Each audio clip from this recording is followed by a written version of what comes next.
से बड़ा बेनिफिट उठाया, सबसे ज़्यादा पैसा इस पर्टिकुलर केस में भी, बाकी केसेस के अलावा भी कमाया और खाया और दंदनाता फिर रहा है, वो है फैज़ हमीद। और जो इमरान खान साहब ने सिखाया था, जो पुराने इमरान खान साहब थे जिनके फ़लसफ़े पे हम चल रहे थे, उन्होंने जो सिखाया था उसकी आज मैंने वो पूरा कर दिया जो उन्होंने मुझे सिखाया था। और उन्होंने हमेशा ये कहा था कि उधर खड़े होना जब कोई खड़ा होने को तैयार ना हो। तो मैं तो खड़ा हो गया। खान साहब आप वो फ़लसफ़ा सुना के मुझे भूल गए। अभी तक मैं बहुत ज़िम्मेदारी का मुजाहरा करता चला आ रहा हूँ। मेरी ज़िम्मेदारी का मुजाहरा करने का मकसद ये नहीं कि मेरी कमज़ोरी है, ये मेरी ताकत है। और जैसे मैंने पहले आपसे कहा था कि जब मैं शुरू होऊंगा तो बावलपुर से लेके चकवाल से होता हुआ कोयटा पे रुकूंगा। तो मैं अपनी बात पे अभी भी कायम हूँ और मैं उम्मीद करता हूँ कि कानून अपना रास्ता लेगा। लेकिन इस पूरे केस के अंदर जहाँ बहुत सारे लोगों का नाम लिया जा रहा है, शहजाद अकबर का नाम लिया जा रहा है, खान साहब तक ये बातें जा रही हैं और उसमें और बाकी लोग हैं, जुल्फ़ी बुखारी का नाम आ रहा है, बाबर अवान साहब का नाम आ रहा है, लेकिन इसमें सब जो एक नाम भूल गए हैं, जिसने सबको आर्किटेक्ट किया, जिसने सबको डिज़ाइन किया, जिसने इस करप्शन के खेल के अंदर सबसे ज़्यादा बेनिफिट लिया, उसका नाम जो है वो है फैज़ हमीद साहब। और फैज़ हमीद साहब आपको पता है कि पुराने DGI हैं, एक्स DGI हैं। और मुतलका इदारों से मेरी उम्मीद और ख्वाहिश ये है कि इसमें कोई रॉकेट साइंस की हमें ज़रूरत नहीं है कि ये करप्शन के काम को ढूंढना। एक तो कत्ल की वीडियो नहीं होती और रिश्वत का पे ऑर्डर नहीं होता, ताने बाने मिलाए जाते हैं। तो अगर एक आदमी है जिसकी नौकरी की तनख्वाह उसका कैरियर स्टार्ट होने से 100 रुपये से शुरू हुई और वो 10,000 तक का मिसाल के तौर पर तनख्वाह बनाने वाला बन गया और उसके पास 10 करोड़ रुपए की चीज़ें आ जाएं, तो मेरे ख्याल से ज़्यादा दूर जाने की ज़रूरत नहीं। और मैं इस इंसान की बाकी घिनौने जराइम से हट के सिर्फ करप्शन की दास्तान से शुरू कर रहा हूँ।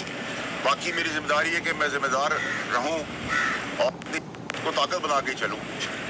लेकिन इसमें अब जब पाकिस्तान उस नहज पर पहुँच गया है जिधर हम पाकिस्तान की बका और पाकिस्तान को सबसे पहले रख के सियासतदान और सियासी लोग और ख़ास लोग और सांप और कीड़ों से हट के आप पाकिस्तान की बात करें, चाहे किसी भी पार्टी की बात कर रहे हो, और इसके बेनिफिशरीज ऐसे, ये तो एक बहुत छोटा सा केस है। जब आप अंदर जाएंगे और आज तक की जितनी भी हुकूमतें आई हैं समेत PTI के, आपको बहुत बड़े बड़े जराइम मिलेंगे।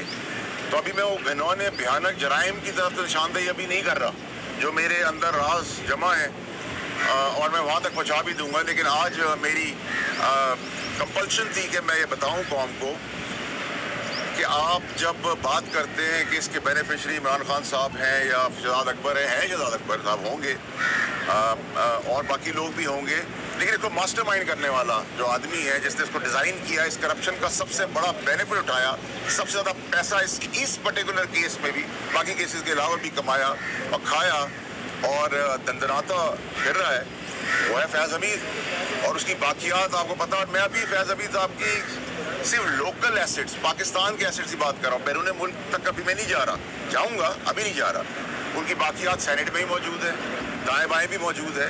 तो उसके तहत अगर आप पाकिस्तान के मफाद को आगे रख रहे और पाकिस्तान की सालमियत के लिए आगे बढ़ रहे, पाकिस्तान की बेहतरी के लिए आगे बढ़ रहे, तो फिर by and large accountability across the board होगी।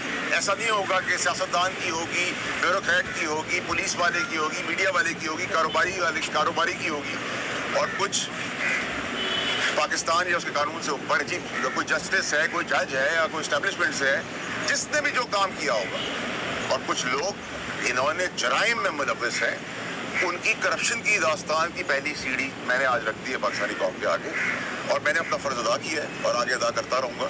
और जो इमरान खान साहब ने सिखाया था, जो पुराने इमरान खान साहब थे जिनके फ़लसफ़े पे हम चल रहे थे,